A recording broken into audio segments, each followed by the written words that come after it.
আমরা ছোটবেলা থেকে শুনে এসেছি পত্রিকা হচ্ছে সমাজের দর্পণ। তো পত্রিকা তো একটা অ্যাবস্ট্রাক্ট, একটা বিমূর্ত শব্দ, সেটাকে মূর্ত করেন আপনারাই সাংবাদিকবৃন্দ। জাতির বিবেক, জাতির মতামত যা কিছুই প্রতিফলিত হয় সংবাদপত্রের মাধ্যমে হয়, গণমাধ্যমে হয়, ইলেকট্রনিক মিডিয়ার মাধ্যমে।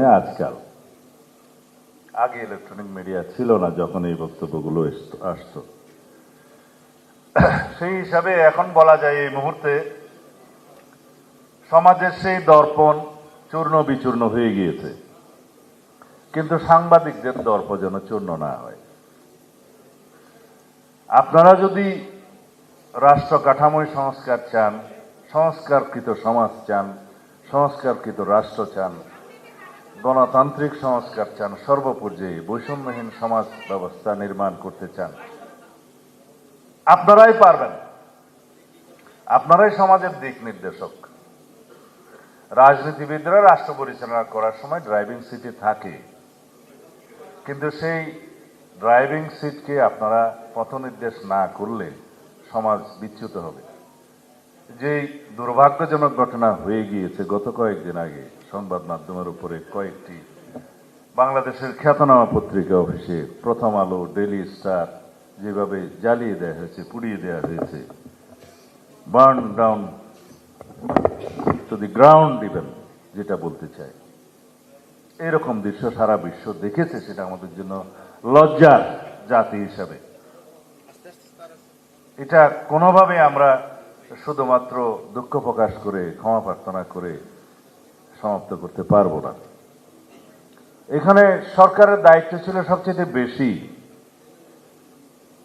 কারণ এরকম একটা প্রেডিকশন, একটা অনুমান ইন্টেলিজেন্স রিপোর্টে থাকে সব সময় যে এই ঘটনা এইভাবে হলে যদি তারপরে কি কি হতে পারে সেগুলো অনুমান করা হয়েছে। আমরাও জেনেছি সেই ইন্টেলিজেন্স রিপোর্ট, কিন্তু সেটা আমলে নেওয়া হলো না কেন? আইন শৃঙ্খলা বাহিনীকে বলার পরেও শুনেছি 1-2 ঘন্টা পরে তারা রেসপন্ড করেছে। সেটা কেন? কাদের হাতে আমরা এই রাষ্ট্র ব্যবস্থা দেব? এই জনগণ দিবে।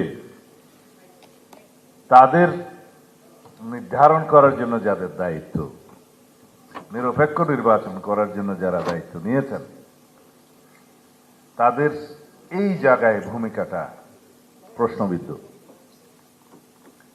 বেশ কিছুদিন যাবৎ আমরা গণমাধ্যমকে চিহ্নিত করে, টার্গেট করে কিছু কিছু গণমাধ্যমকে এরকম হামলা করতে দেখেছি। নতুন তো নয়, অনুমান করা উচিত ছিল।